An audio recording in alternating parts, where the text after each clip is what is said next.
이번 주 월요일부터 수요일까지 패티스 스미슨이라는 분이 강의하는 세미나를 갔다 왔는데요.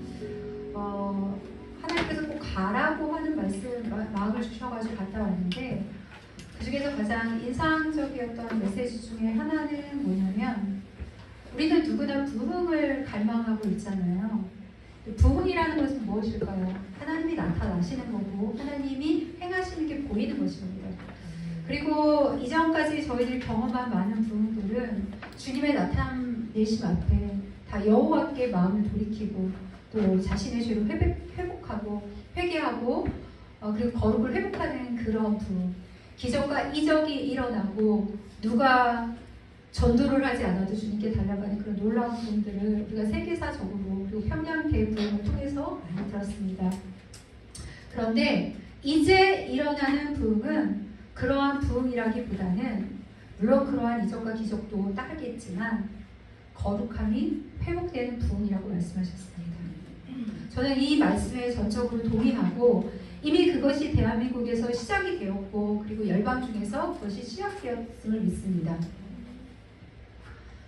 몇 년 전에 제가 주님께 그런 말씀을 드린 적이 있어요. 하나님, 왜 뉴스에도 많이 나오잖아요. 지금 MZ세대 너무 걱정입니다. 조금만 힘들면 일 그만두고 이런 모습들, 이거 어떻게 하면 좋습니까? 이거 도대체 어떡할까요? 라고 얘기를 했을 적에 하나님께서 어떤 말씀을 하셨냐면, 내가 이 세대를 통해서 부흥을 시작하리라 라고 말씀하셨습니다. 그리고 너네 세대보다 훨씬 낫다 라고 말씀하셨습니다. 그 이유는 뭐냐면 지금 2030 세대들은 갖고 있는 DNA가 정의와 공의를 좋아하기 때문이라고 말씀하셨습니다. 그리고 그들은 가짜를 싫어하는 DNA를 갖고 있대요. 그래서 리얼을 보여주면, 진짜 살아계신 하나님을 보여주면, 종교가 아닌 진짜를 보여주면 이들은 일어나는 부흥의 세대이기 때문에 이들을 내가 쓸 것이다 라고 말씀하시고 그들의 위해서 기도하라고 말씀하셨습니다. 그래서 그 말씀을 붙잡고 계속 여러분을 바라볼 적에도 2040 아닌 분도 있지만 나를 포함 그런 눈으로 바라봤습니다. 근데 진짜 그런 일이 지금 일어나고 있는 것을 제가 느끼겠어요. 저희 나라뿐만 아니라 전 세계적으로. 얼마 전에 6.3 선거가 있었습니다. 여러분, 기독교의 역사를 보면 독립운동을 주관했던 분들도 다 크리스천들이었고요. 그리고 6.25 전쟁이 일어나고 공산당들이 교회를 핍박하고 그 다음에 그들은 신의 존재를 인정하지 않잖아요. 그래서 엄청난 핍박이 있을 때도 대항했던 것들은 크리스찬들입니다. 근데 지금 6.3 선거를 보면 이거는 좌파의 문제, 우파의 문제, 어떤 정치적인 성향의 문제가 아닙니다. 이것은 정의와 공의에 관한 문제예요. 왜냐하면 지금 투표 용지가 부족한 게 처음에는 선관위에서 발표하기를 50군데라고 발표했다가 다시 정정해서 91군데라고 발표를 했습니다. 여러분, 이게 말이 된다라고 생각하십니까? 민주주의 국가에서 이게 말이 된다라고 생각하십니까, 여러분? 너무 불법이 성화되다 보니까 우리가 이 불법에 대해서 너무 무뎌져갖고 이 말도 안 되는 일들이 일어날 적에 그런가 하고 있지는 않나라는 생각이 듭니다. 1104명이 투표를 날렸고요. 7194장의 투표용지가 부족했다고 합니다. 이거 공영방송에서 나온 거예요. SBS. 지금 이런 상태에서 더 기가 막힌 것은 쌍둥이 투표가 여러 군데에서 일어났다는 거예요. 송도 1동, 2동, 특별히 박창대, 유정동 이분의 투표수가 사전 투표수가 같아요. 근데 한 군데가 아니에요. 근데 이거는 로또를 맞을 확률보다도 더 안 되는 확률로 어떻게 사전 투표를 했는데 이 사람 투표수가 여기서 맞은 거랑 여기랑 맞은 거랑 같냐는 거예요. 진짜 말도 안 되는 일들이 일어났습니다. 그리고 18개 대학에서 시국 선언을 시작했습니다. 그리고 정의와 공의의 목마른, 이거 정말 아니지 않냐라고 생각하는 대학생들이 이제 밖으로 뛰어나와서 우리는 참정권을 원한다, 우리는 민주주의의 회복을 원한다라고 외치고 있습니다. 선거관리위원회에서는 특별한 미안하다는 말도 없고, 작년부터 그런 일들이 드러나기 시작했죠. 자녀들이 대를 이어서 그쪽에 불법으로 취업됐던 것도 뉴스에 나왔었고, 그러나 지금 이것에 대해서 엄청난 일이 일어나고 있는데 그냥 유감이다라는 발표 외에는 어떤 일도 일어나고 있지 않습니다. 그래서 하다못해 고등학생들조차도 시국 선언을 하고 지금 나와 있는 상태입니다. 여러분, 하나님이 원하시는 거는요, 우리가 악에 대해서 악이라고 얘기하는 것을 원하십니다. 우리가 선에 대해서는 선이라고 말하는 것을 원하십니다. 사실 저는 정치에 대해서 굉장히 회의가 많이 느꼈었습니다. 좌파든 우파든 다 썩었다라는 생각이 너무 들어서 너무 회의가 들었었던 적이 있었습니다. 최근까지도. 그러나 하나님이 우리에게 원하시는 것은 무엇일까요? 정의와 공의에 대해서는 소리내기를 원한다라는 것입니다. 얼마 전에, 어저께 운전을 하고 가다가 광화문에서 차가 너무 붐벼가지고 30분 동안 이렇게 거기에 갇혔었는데, 바로 옆에서 대학생들이 예배를 드리고 있더라고요. 자신들은 거룩한 대학생인지는 몰라요. 보기엔 한 20대 정도로 돼 보이는 청년들이, 정말 많은 숫자의 청년들이 질서정연하게 흰색 깃발을 세우고 거룩한 방파제라고 깃발을 날리며 예배를 드리고 있더라고요. 하나님, 우리가 죽게 돌아오겠다고, 그들이 회개를 하며 잃어버린 영혼들을 위해서 예배를 드리는 모습을 보면서 하나님이 시작한 일이라는 것을 깨달았습니다. 하나님이 부흥을 시작했습니다. 우리는 누구를 정죄하고 싶지 않습니다. 지금 퀴어 축제 일어나고 있잖아요. 그들 정죄하고 싶지 않아요. 다 불쌍한 사람들이에요. 왜냐하면 학대를 받았거나 아픔이 있었거나, 내가 어떠한 여자라는 정체성으로 너무 약해서 핍박을 당했기 때문에 나는 남자로 살고 싶은 사람, 성적으로 어떤 착취를 당했던 사람, 아니면 너무 아팠던 사람들, 이런 사람들이 많이 동성애자가 됩니다. 왜 그런지는 모르고 미디어에 속아서 그렇게 된 사람들도 있고요. 우리는 이 사람들을 사랑하고 품어야 됩니다. 그들을 정죄하는 것이 아니라 하나님이 그들을 사랑한다고 전해야 됩니다. 그리고 아닌 것은 아닌 거라고 우리는 소리를 내야 된다고 믿습니다. 지금 이 모든 일련의 사태를 통해서 하나님께서 우리에게 말씀하시는 것은 뭘까요? 바로 우리부터 여호와께 돌아오는 것입니다. 우리부터 거룩을 회복하라는 것입니다. 우리 한 사람 한 사람이 바뀌면 나라가 바뀐다고 믿습니다. 내가 바뀌면 우리 가정이 바뀐다고 믿습니다. 누가 누구를 정죄하겠습니까? 누가 누구를 뭐라고 하겠습니까? 하나님이 우리에게 원하시는 것은 단지 그들을 사랑하라라는 것입니다. 나의 아픔을 가지고, 나의 심장을 가지고 그들을 사랑하라라는 것입니다. 지금 잠실에서 외치는 그 청년들을 볼 적에 한편으로는 마음이 짠한 마음이 드는 것은, 그들이 마치 고아와 같은 마음으로 갖고 있지는 않을까라는 생각에 마음이 많이 짠합니다. 많은 20대, 30대 청년들이 정말 고아와 같은 마음으로, 나를 진정으로 보호해주고 아껴줄 그 누군가가 없다라는 그 마음으로 진리와 정의를 외치고 있지만 마음이 너무 외롭고 하나님이 필요한 것은 아닌가, 우리가 한번 그들의 마음을 살피기를 원합니다. 누구나 아버지가 필요합니다. 누구나 진리가 필요합니다. 지금 이 세상은 내가 목말라 죽겠어요. 내가 지금 살 수가 없어요. 내가 정의를 원하고 있어요. 내가 진리를 원하고 있어요. 라고 외치고 있습니다. 여기에 우리가 대답해야 할 때입니다. 여기에 우리가 일어나야 할 때입니다. 우리가 그들의 손을 잡아주고 우리가 그들을 안아줘야 할 때인 것을 믿습니다. 로마서 12장 2절 말씀 보겠습니다. 로마서 12장 2절 말씀 같이 보겠습니다. 같이 읽겠습니다.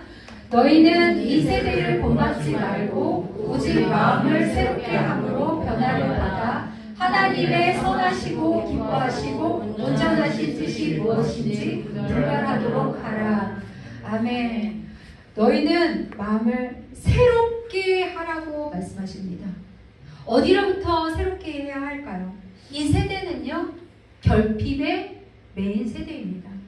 이 세대는 저주에 묶인 세대입니다. 이 세대는 땅의 관점으로 살아가는 세대입니다. 근데 안타깝게도 이게 진리가 아니라는 거예요. 왜요? 예수님께서 모든 것을 다 이루셨기 때문에 그렇습니다. 왜 우리가 저주 아래에 있다라고 생각할까요? 아직도 우리는 먹을 거, 입을 거 걱정이 너무 많기 때문에 그렇습니다. 아직도 우리는 너무 두렵고 불안하기 때문에 그렇습니다. 아직도 사람의 인정, 사람들이 알아주는 것에 목매여 있기 때문에 우리는 저주 아래에 있는 그런 모습을 보인다는 것입니다. 근데 주님께서 말씀하고 계세요. 너희들이 이 세대를 본받지 말라고.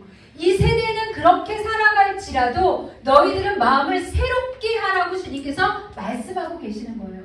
새롭게 함으로 변화를 받으라고 말씀하시는 거예요. 땅의 관점으로 살아가지 말고 하늘의 관점으로 살아가라 라고 말씀하시는 것입니다. 예수님께서 이 땅에 오셔서 뭐라고 말씀하셨죠? 다 이루셨다라고 말씀하셨습니다.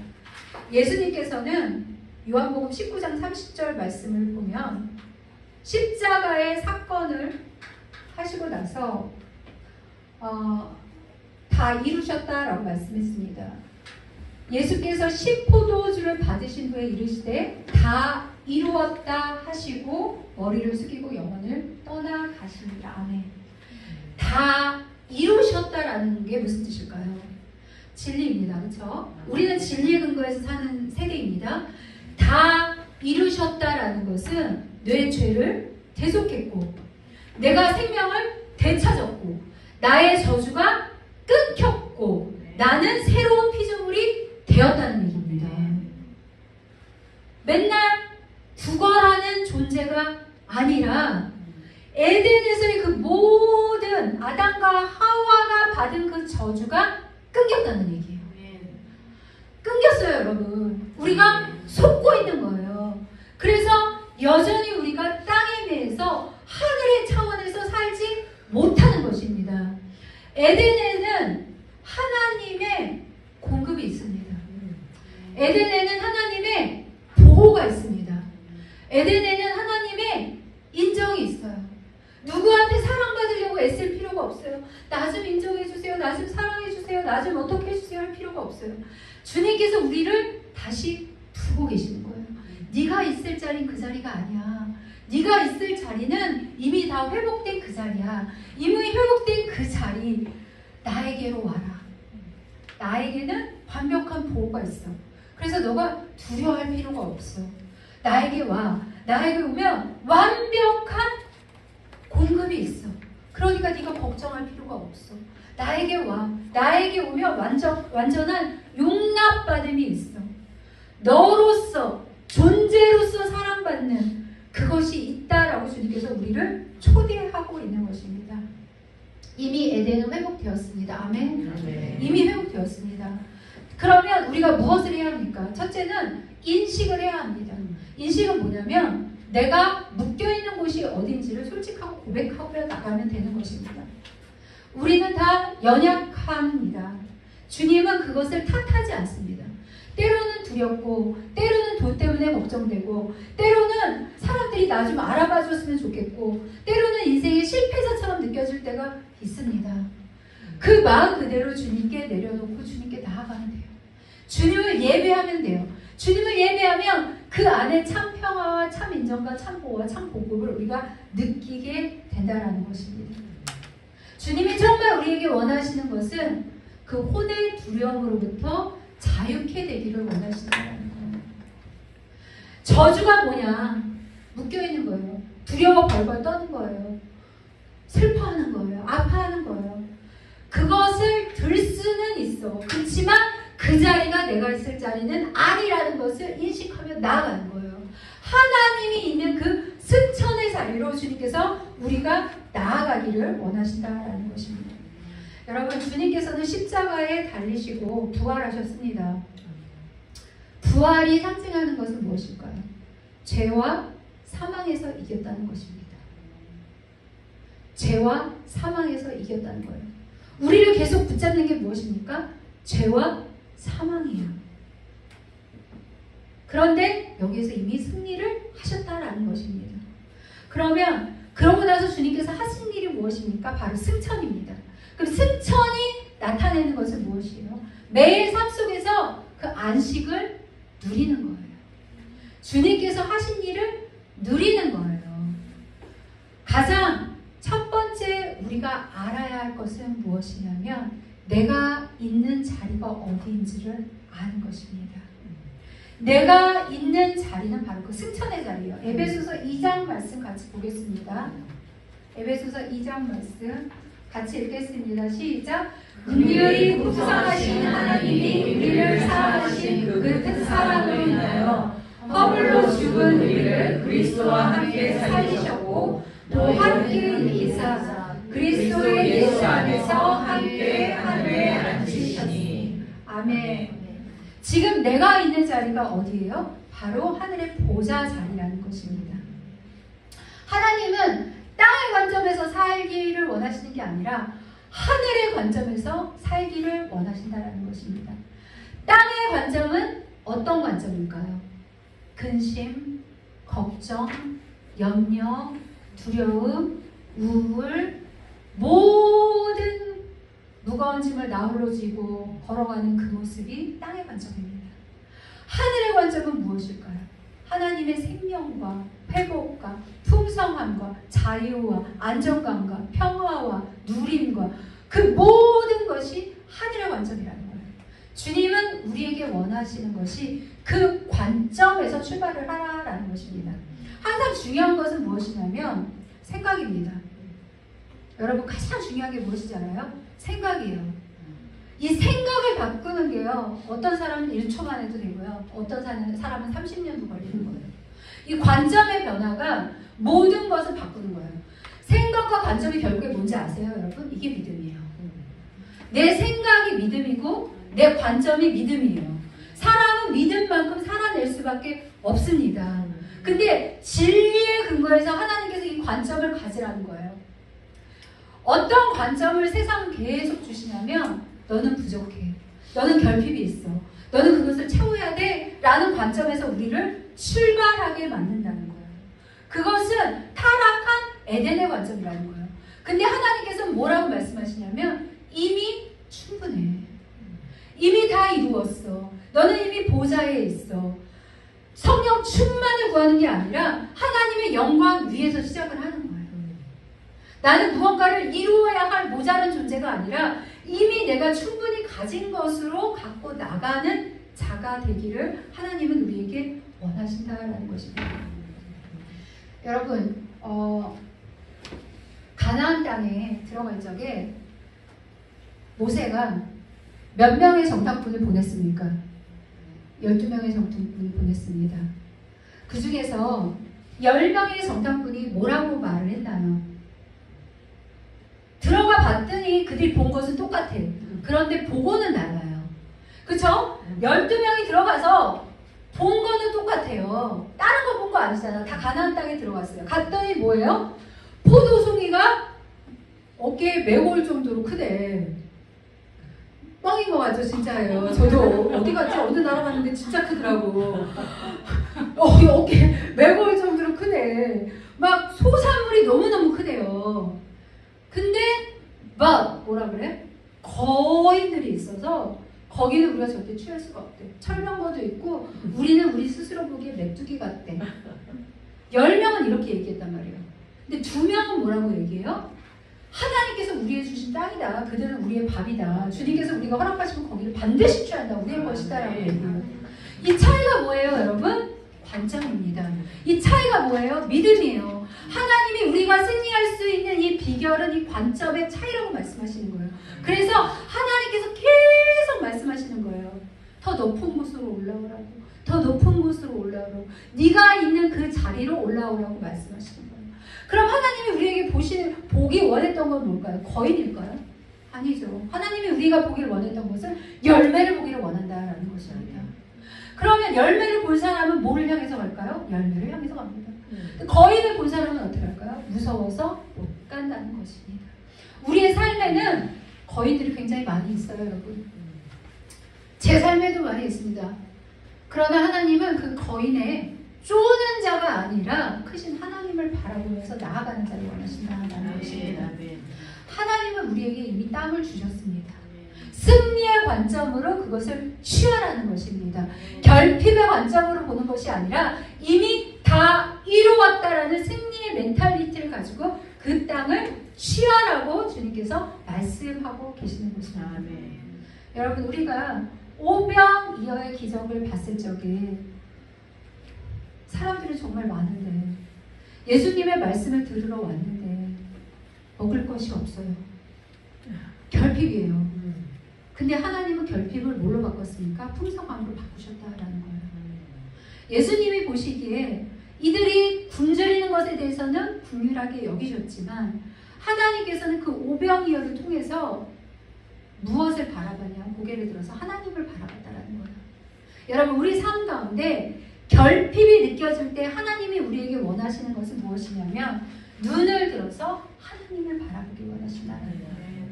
눈을 들어 하나님을 바라볼 적에 그 풍성하신 은혜 안에 들어가서 우리가 그것을 취할 수 있다라는 것입니다. 다 이루었다. 하나님은 말씀하셨어요. 예수님을 통하여 다 이루었다. 근데 우리가 맨날 마귀한테 쥐어 터지는 거예요. 그러니까 하나님은 너무 속상한 거예요. 맨날 죄 때문에 터지고 돈 없다고 터지고 아프다고 터지고 죽겠다고 우리가 그러니까 얘들아 정신 차려.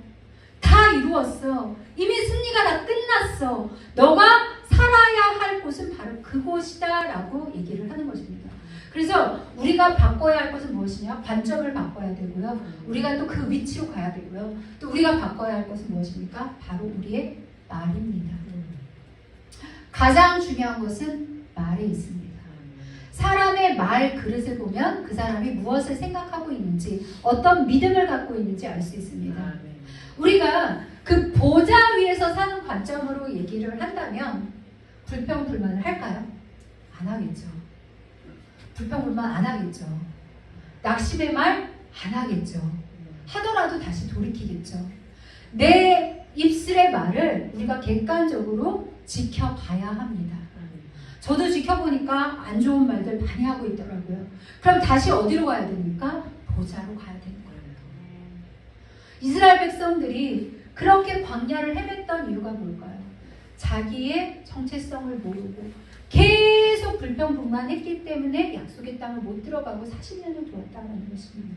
근데 예수님은 이미 그것을 다 끝냈어요. 그럼 우리가 그것을 취하는 방법이 있는데 그 위치에서 그 관점으로 살아가기 위해서는 말을 바꿔야 된다는 거예요. 근데 말을 바꾸는데 어떤 말을 바꿔야 되냐면 첫째, 나에 대해서 하는 말을 바꿔야 돼요. 셀프톡, 자기 자신에 대해서 하는 말을 바꾸세요. 여러분, 자기 자신에 대해서 저주를 그만하십시오. 너는 모자라다. 너는 안 된다. 너는 항상 실패했다. 너는 이것밖에 안 되냐. 그만 비난하십시오. 여러분, 격려해주세요. 사랑해주세요. 할 수 있다라고 해주세요. 말에는 생명이 있습니다. 남에게만 친절하지 마시고요. 내 몸을 사랑한 것 같이 이웃을 사랑하는 것처럼 자기 자신을 격려하는 말로 세워주시기를 축복합니다. 그것이 보좌의 관점으로 살아내는 거예요. 나를 격려할 뿐만 아니라 그 입술로 다른 사람들을 격려하는 겁니다. 다른 사람들의 잘못된 부분을 고치려고 애쓰지 않아야 된다는 걸 제가 깨달았어요. 알았는데 까먹었다가 또 깨달았어요. 그 사람의 오리지널 디자인을 보면 되는 거예요. 그래서 기도를 해줄 적에도 그 사람의 아름다움을 계속 선포해주면 되는 거예요. 사람들 안에는 너무너무 많은 아름다움이 있습니다. 너무너무 많은 재능이 있어요. 이미 승리했다고 선포해주면 돼요. 이미 아름다운 마음, 이미 넉넉한 마음, 이미 믿음이 좋고, 이미 풍성하고, 그거를 축복해주면 돼요. 그러면 그 사람은 그렇게 됩니다. 왜냐하면 그게 사랑이라고 주님께서 말씀해 주셨기 때문에 그래요. 그게 사랑이라고. 사랑은 허물을 덮어주고 믿어주는 거라고 그러잖아요. 사랑을 덮어주고 믿어주는 우리가 됩시다. 그래서 우리가 밖에 나가서 우리의 참정권을 외칠 때도, 밖에 나가서 우리가 성소수자들을 대할 때도 그러한 관점으로 사랑해 주기를 바랍니다. 정죄는 바꿔지지 않습니다. 그러나 사랑은 사람을 바꿉니다. 제가 오늘 아침에 아주 기가 막힌 영상을 하나 봤는데요. 여러분 보셨는지 모르겠는데 저는 동물 짤을 좋아하는데 오랑우탕이 있었어요. 이 오랑우탕이 엄마 아빠한테 엄청 사랑받고 자랐어요. 그래서 얘가 해맑게 얘의 미래는 진짜 창상 아주 그냥 앞이 쫙 뻗쳐진 그런 인생 같아 보였는데 엄마 아빠가 아파갖고 돌아가셨네, 동물원에서. 그래서 얘가 너무 우울증에 걸려가지고 애기 오랑우탕이 밥을 못 먹어요. 근데 밥을 안 먹는 거야. 얘가 거부하는 거야. 그럼 동물의 본능은 뭐예요? 먹는 건데 동물도 사랑이 없으면 밥을 거부한다는 거예요. 그 본능을 거슬려서. 그 오랑우탕이 시름시름 아파가는데 그 동물원 근처에 그 고양이 한 마리가 있었어요. 근데 이 고양이가 아주 개냥이에요. 누구한테나 친한. 그래서 사람들이 오랑우탕 안에 넣어줬는데 가갖고 사랑하라고요, 서로. 안아주기 시작한 거예요. 오랑우탕 애기가 그 고양이를 안아주고 서로 배프가 됐어요. 그러니까 얘가 힘을 얻어갖고 살기 시작을 한 거예요. 그래서 다 죽었던 애기 오랑우탕이 살아납니다. 근데 사람들이 문제인 거야. 사람들이 다 자기 소견대로 저거는 위험해. 저렇게 둘이 같이 종이 다른 거를 놔두면 안 돼. 동물원에 저런 모습을 보여주면 안 돼. 뭐 이랬대요. 그래서 얘네들을 분리시켜요. 그래서 오랑우탕이 진짜 죽을 병에 걸린 거예요. 그래서 병원에 입원해갖고 진짜 이렇게 막 이거를 하고 있더라고요. 입원해서 뭐 주사 같은 거 꽂고. 근데 사람들이 안 되겠다 싶어가지고 고양이를 다시 내려오네. 살아난 거예요. 살아났어요. 그리고 어느 날 보니까 이제 회복돼서 동물원에 와갖고 이제 둘이 사랑하고 놀고 같이 먹여주고 놀고 있는데 고양이가 아기를 가진 거야. 그래서 새끼를 낳았어요. 근데 이 새끼들도 이 오랑우탕 안에서 마음껏 뛰어놀면서 사랑을 하는 그 모습을 보면서 제가 다시 한번 느낀 게 뭐냐면 하다못해 동물도 사랑 앞에는 모든 것이 회복이 되는데 하나님의 형상을 가진 우리가 서로 사랑해주고 안아준다면 회복이 안 될 사람이 어디 있을까? 우리 서로 안아줍시다. 사랑의 터치가 다 필요한 거예요. 다 아버지의 품이 그리운 거예요. 다 사랑이 목마른 거예요. 회복이 딴 데 있는 것이 아니라 우리의 사랑에 있다라고 주님께서 말씀하시는 것입니다. 하나님께서는 우리에게 말씀하십니다. 이미 다 이루었다. 너희들이 있는 위치는 땅 아래에 있는 것이 아니라 하늘 보좌 위에 있다. 먼저 그의 나라와 그의 의를 구하면 하나님께서 모든 것을 다 더하여 주신다라고 말씀하셨는데 저는 이 승천의 메시지를 들으면서 깨달은 게 뭐냐면 먼저 그의 나라와 그의 의를 구한다는 거에서는 하나님의 관점과 동의한다라는 게 필수구나. 하나님의 관점 없이는 그의 나라와 그의 의를 구할 수가 없구나. 생각이 모든 것을 다 지배하는구나. 내가 승리의 관점으로, 내가 풍요함의 관점으로 보면서 그의 나라와 그의 의를 구해야지 내가 가난함의 영으로, 패배의 영으로 그의 나라와 그의 의를 구하면 아무 열매도 없겠구나라는 것을 깨달았습니다. 여러분 관점이 다예요. 우리는 이미 승리했습니다. 주님께서 이미 다 이루셨습니다.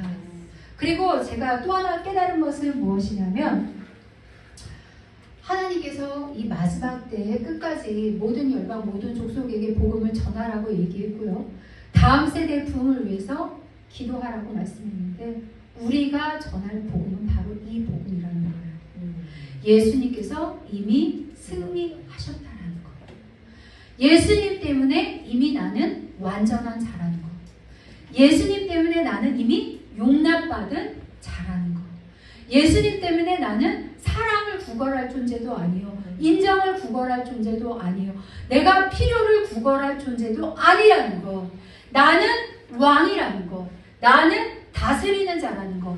나는 주는 자라는 거. 나는 승리한 자라는 것을 우리가 전해야 된다. 교회가 너무 패배의식에 젖어 있지 않다. 우리가 너무 종교에 젖어 있지 않다. 우리가 다 주님께 돌아가기를 원합니다. 그리고 진리의 근거에서 살아가기를 축복합니다. 우리는 승리의 세대입니다. 마음을 새롭게 함으로 변화를 받아 이 승리를 전하는 모두가 되기를 축복합니다. 아멘.